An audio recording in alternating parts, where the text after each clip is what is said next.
All right, let's get more reaction now to Mthethwa's passing. Joining us in studio is International Relations Department spokesperson, Chrispin Phiri. Mr. Phiri, good evening to you.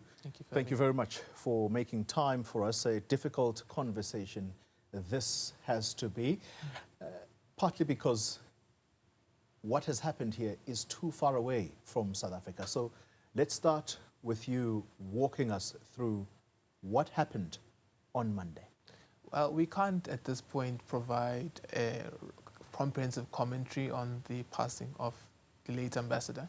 This is because the matter is still under investigation from the French authorities, and the family would have to be furnished with an official report that would then detail what the cause of death was.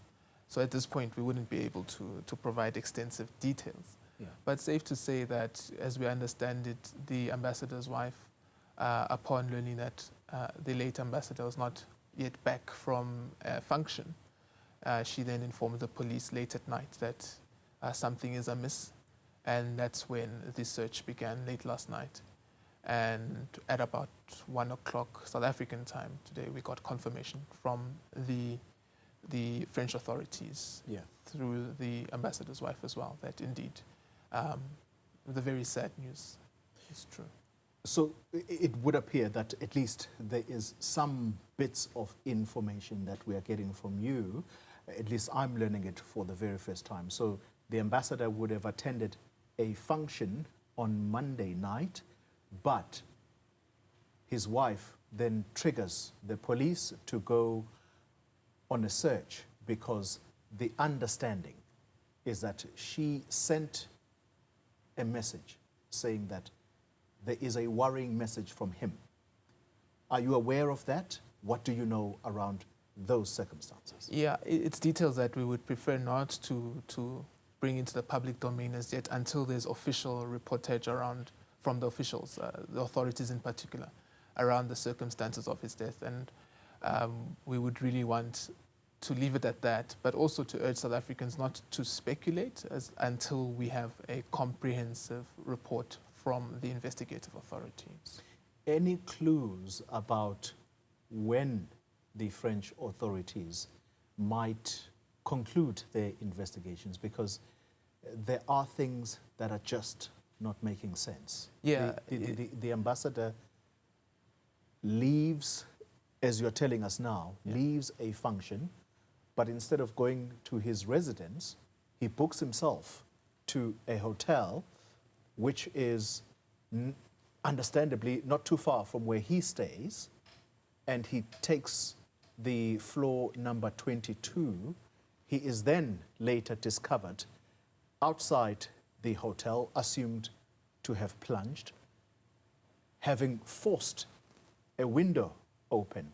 But here's also an important factor, and that is that his phone is discovered somewhere in a park. So I think, again, those are reports. It's not the official version from the authorities. And I think once we have the official version from the authorities, we'll have the full picture of how the ambassador ended up at the hotel, what the nature of the function was, and all of that. That would be really brought to bear once an official report is in place. But in the absence of that, we would then be drawing on various versions from various individuals, which, you know, we would essentially be walking down a rabbit hole. So I would really urge us to confine ourselves until we have an official Fair report. point. And so the question of how long it would take, that is a good question, but we do believe that the French authorities are on top of it, and they are working around the clock to leave no stone unturned. And the first people they will inform is the ambassador's widow. And then from there, of course, the South African mission in Paris would then be able to communicate to head office, and we would be able to cascade down what is possible to cascade and share with the public. We'll talk about the mission in a moment. The ambassadors in their various postings around the world, do they have security detail that follows them around to make sure that they're safe? That's a very good question. And generally, no, ambassadors don't have security detail. Ours certainly don't. It's because ambassadors are regarded very highly in most countries, so they are really respected. Their cars are marked officially that this is an ambassadorial car. So it would be very strange, quite frankly, for an ambassador to have security detail. Are you suggesting that they don't even have a driver? They have a driver, a designated driver, but it's not like a SAPS or official. It's normally someone whose specific task is to ensure that the ambassador is driven from one place to another. So it's not like in South Africa where official minister would be driven by a South African police service. No, they have a designated driver, yes, but not a trained security individual. In other words, they wouldn't be expected to get into a taxi or a train. No, they wouldn't. But circumstances do differ. Ambassadors are very familiar with their environment, so from time to time they would walk to a certain meeting, or if necessary, yes, they would be in a position to take public transport. But that is rare, one would say. One wouldn't, well, that's not the norm. I can definitely say that, yeah. The reason why I'm pressing so much detail around the security is that he was at a function. So I would assume, as a layman, that this would have been a function that is either hosted by the French authorities or something that he may have been invited to, and therefore he would have had to go there with someone. We saw again, we're in this speculative place. When he left home, he said he was going to a function. So that's how we understand it, and so that's what we understand, how he left the house. But, you know, from there, from the house to what officially then happens, we don't have that detail until the French authorities are able to provide a comprehensive report. The president has sent out a statement and indeed a message of condolence to the family, specifically the wife and indeed the extended Mthethwa family. Any details you're able to share right now as to when it is that his body will be brought back home? The ANC has just told us a few moments ago that the family is en route to France. Yes, that's also our understanding as government, is that official representatives of the family are en route to France. The official repatriation process will only kick in once the official cause of death has been determined by the French authorities. Then we will then be able to start talking about repatriation and all of that. Memorial services, funeral service, all of that will only kick in once this investigation has been concluded, because what is critical for the French authorities to release the body and also for it to be accepted back in South Africa is to know what was the official cause of death. And that you get issued, as you may know, by way of a death certificate, subject to determining whether it was a natural death or an unnatural death. We spoke earlier about the French mission or the French South African embassy in France. The staff there must be devastated. Have you made contact with them as a department that is responsible for these missions? And what is the next step there in terms of, you know, we can't talk about the next ambassador because that would be disrespectful up until, of course, things are done. Yes, as and when this news broke in various formats, we were in contact with the mission quite extensively. And also when the news was officially confirmed by the French authorities, we were in contact with the mission. It's been devastating. It's been a difficult day learning about the passing of the ambassador in this manner and the circumstances which still need to be determined. So the officials there are really taking it hard, but we will ensure that there's the relative therapy that takes place and post all of this. But they also have a duty at this moment to ensure that all the necessary protocols that apply in such a very difficult moment do get fulfilled properly. They are very well trained individuals, highly skilled, and they'll continue to fly the flag, albeit at half-mast, probably.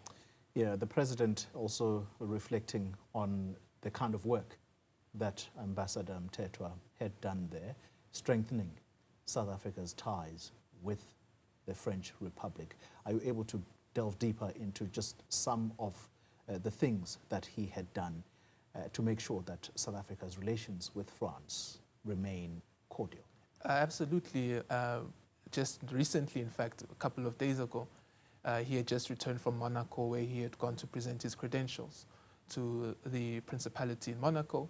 But also he was part of the commemoration of Delvillewood, which is a place where a number of South African soldiers lie. And they were there as part of World War II, and they were assisting. And my recollection of him actually is he was very, very, very proud of that facility and very, very instrumental in promoting South Africa's role with the French in relation to that battle, particularly the Battle of Delvillewood.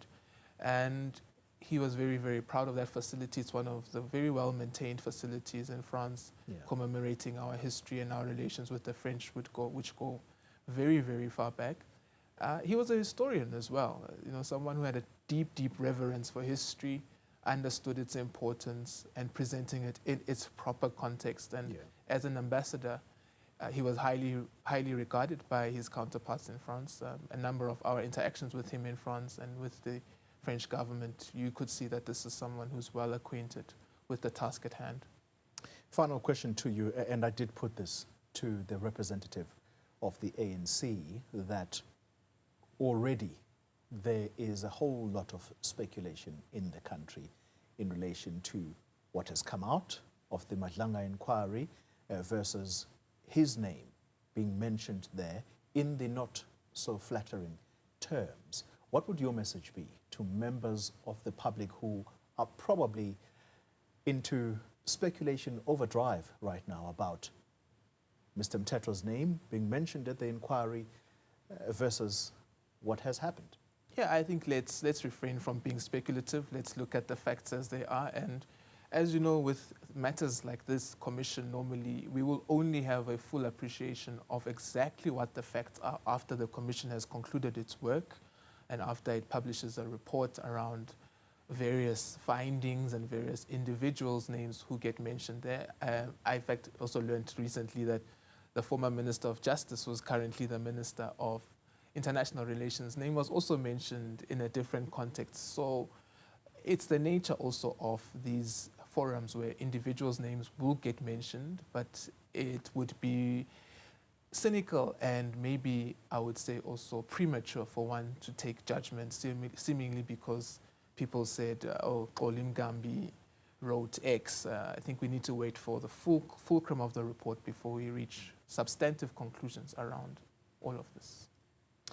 Thank you very much for your time. And I suppose it would be premature at this stage to ask whether this raises any security questions for the ambassadors, therefore, around the world. You've made it clear tonight that they don't have security personnel around them because they are normally highly regarded, and therefore it's assumed that no one can really attack an ambassador. Yeah. But here we are today. Yeah, well, let's wait for the report before we jump to conclusions that there may have been a security lapse or the other. We really do need to appreciate what the facts are. And for us to do that, we have to get the report from the French authorities of what the investigation reveals. Thank you very much for your time. Chrispin Phiri, spokesperson for the Minister of International Relations.